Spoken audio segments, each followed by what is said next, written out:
இப்படியெல்லாம் காளிக்கு கோயிலான தலை சுத்தும் 3 காளி கோயில்கள். உங்களுக்கு காளியை பிடிக்கும்னா ஜெய் காளின்னு கமெண்ட் பண்ணிடுங்க.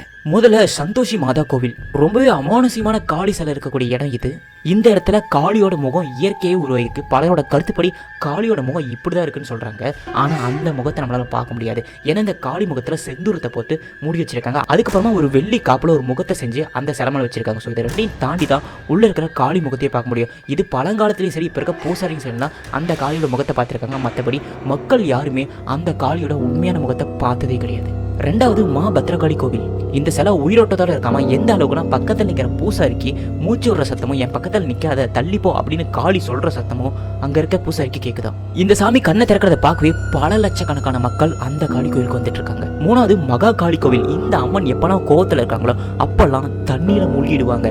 முகம் மட்டும் தெரியற அளவுக்கு தண்ணியில மூழ்கிடுவாங்க. எப்போ உச்சக்கட்ட கோவத்தில் இந்த உலகம் அழிய போற நிலைமைக்கு கோவமா இருக்கோ அப்ப இந்த அம்மன் சிலை முழுசா மூழ்கிடுமாமா தண்ணியில.